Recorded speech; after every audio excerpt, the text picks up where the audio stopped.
Hey, welcome everybody.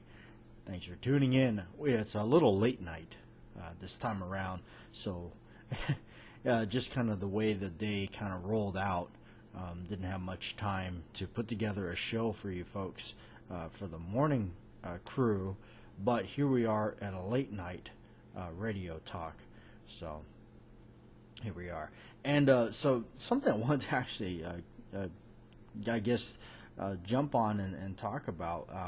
I guess it's YouTube. I guess kind of curves your what you're interested in and what you watch. So lately, a lot of it has been throwing around a lot of cool interviews and stuff that I've been watching with a lot of really actors and stuff from movies of time past that I grew up with and I've watched and are always still near and dear to me, that's for sure. So really interesting. I was just watching like this thing with John Goodman, and watching him kind of talk about a lot of roles he took. That's really cool because for me growing up with like Roseanne, my mom always watching Roseanne, and that was just always neat to kind of reminisce and look back at that time and that childhood that I had, and I wouldn't have it any other way. That was really neat. That's my, for say, youth would be stuff like that. Roseanne, Alf, those sitcoms that my family watched. I'm sure I probably drove my parents nuts watching Alf. I don't know if they actually enjoyed watching it or not, but I did. So, but it always really neat to see. I was just watching a interview with Sylvester Stallone, and man, I tell you, it's difficult sometimes. You watch your heroes get older, and but you forget, like, the dude's in his 70s. You gotta remember that. But late 80s and in the early 90s, watching all those films, this Rambo and Rocky, and I remember those times I would go into the theater with my parents and seeing Die Hard 2, and just how, man, those times are just so amazing for me, that to think that I was lucky enough to at least see some of the good days, the last of the good days, almost, in a sense. I just think it's so much different now, but just to have gotten to be able to had a taste of that, I'm just so glad. I was one with a Blockbuster card. And I know there's so many that don't even know a Blockbuster. What is that? VHS.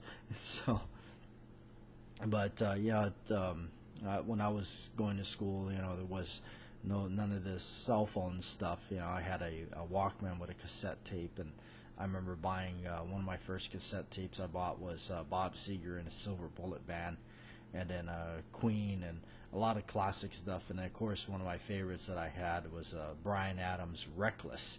I had that and listened to that quite a bit. But now here we are, kind of a little bit of a late night for you, so we're checking it out.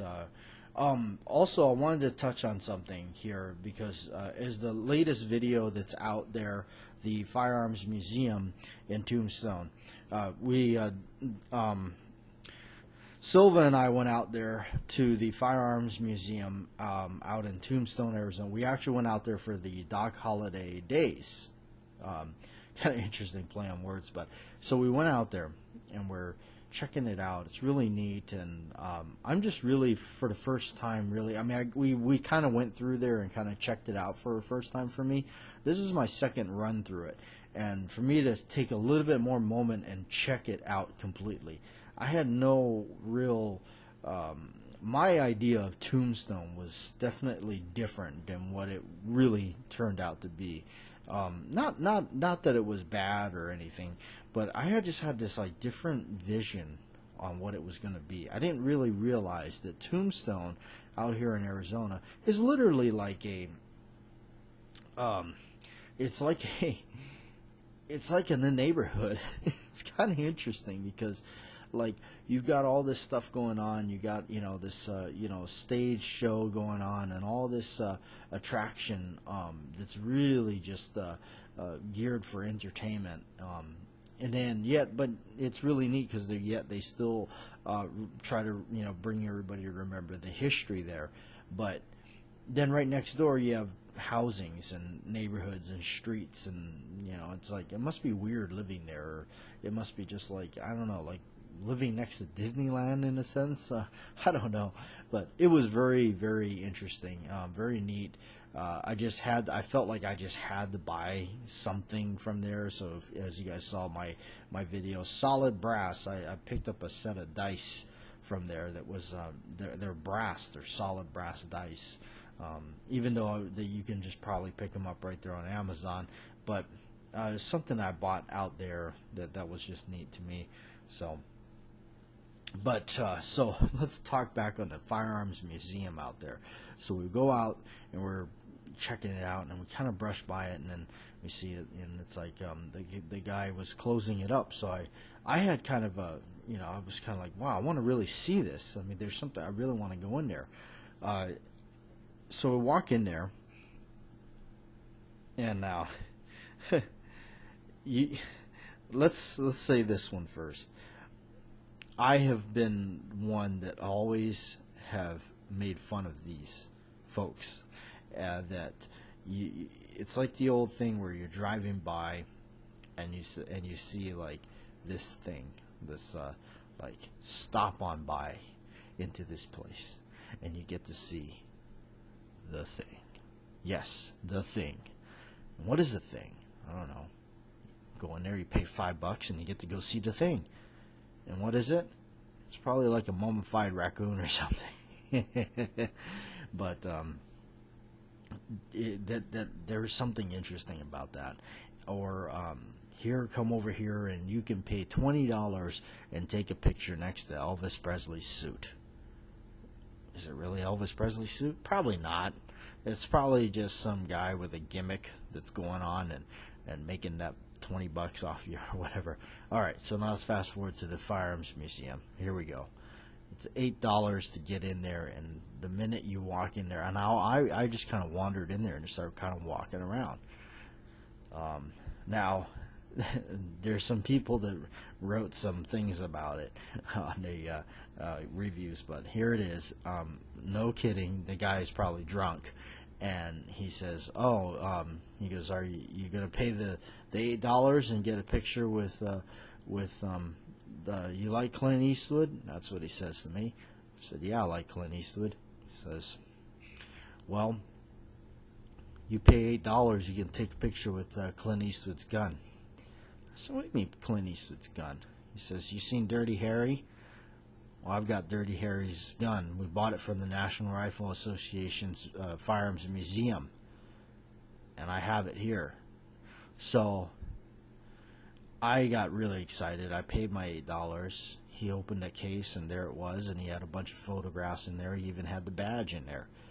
So I'm ecstatic. First thing I start thinking about was video. So I had Sylvan take a video with me about it. So the video is probably 60 seconds or so, and I'm just ecstatic. I couldn't believe I was actually holding the Dirty Harry gun. And you guys know me and Dirty Harry.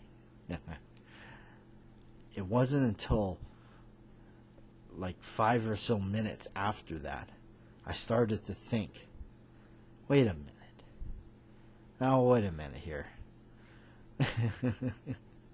What's this firearm treasure doing out here in the middle of a desert in a rundown shack museum that anybody can probably get in there with a screwdriver and a hacksaw? So now, in the midst of, before I come up with that, there's also some video I took of supposedly John Wayne's gun. Of course, I photographed that, made a video of it, and there it is. Its grips and everything. I was obviously looking at its grips. So there you go. Take it for what it's worth. I'll put the videos up soon, and you guys can take it for what it's worth. There it is. There's me with a stupid grin on my face, holding up what I thought was Dirty Harry's gun, so y'all can get a kick out of it. There you go.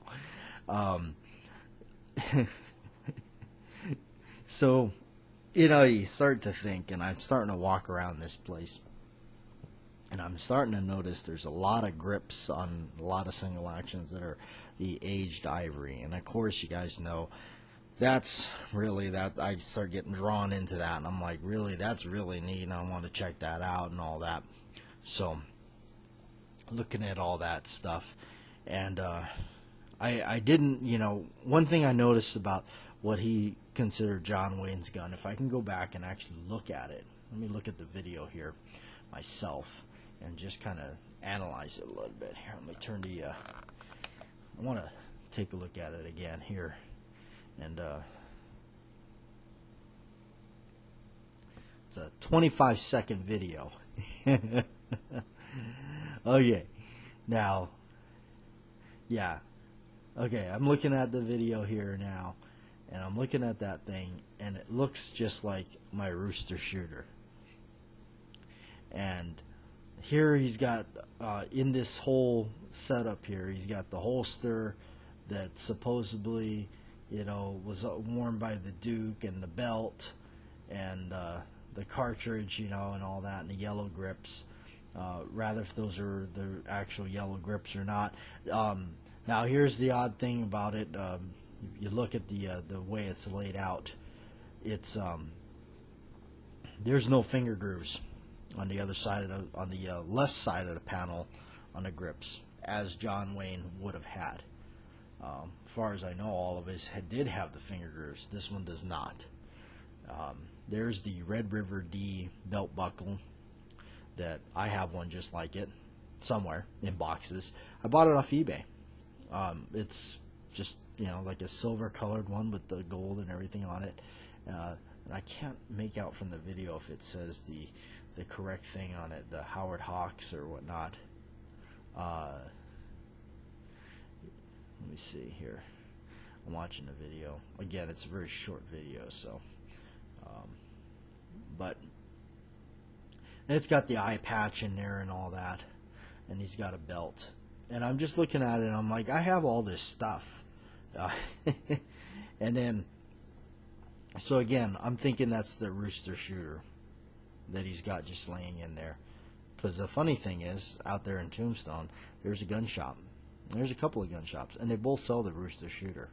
Now, the other thing is, so here's the little tip of information that I know.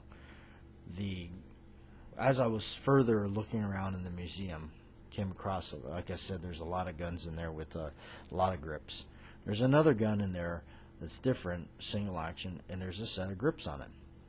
And those set of grips look very familiar to me because they look like the same grips that were originally on my Rooster shooter.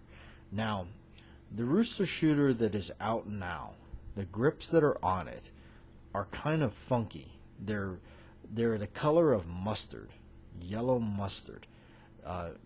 They really are. They're not the most impressive grips I've ever seen. I mean, if I were to buy it today and get that gun with those grips on it, I'd kind of be like looking to do something to it to make it look different or something. But when I first bought the thing, the grips on it were different because they were made by a different company called Bar S. That was what was stamped on the other side of my grips, as you guys know the whole story with that. Now, I saw those same grips on another gun in there, and I know those grips really well because I had a lot of tears, agony, and pain all rolled into one with those grips, and because they broke. So I've examined them quite close. So I saw those grips on a different gun. Question that comes to my mind was, did he just have a rooster shooter about the time during the time and era that when I would have bought mine, and it would have been furnished with those grips, and he got them, put them in the case, took the grips off, and put them on another gun, and took some other grips that looked a little bit better, closer to the photograph that he's got of the Dukes. In a way, that's kind of interesting because it's the Dukes behind with his hand resting on the gun. And just kind of went like that and said, here you go. So all in all, it's kind of an interesting time there. And here's the laugh. I mean, here I am. I fell for a lot of this stuff. I mean, for some time there, for some minutes there, because I am such a movie guy and love all these things, that yes, I was a little, taken by it, thinking that that's what I was seeing.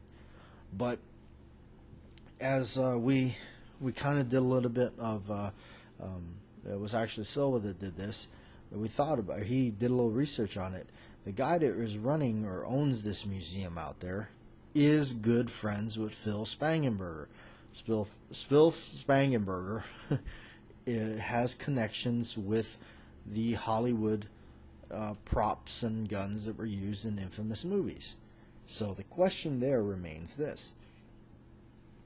That could be a Model 29 that was used, maybe not in the Dirty Harry movie or one of the Dirty Harry movies.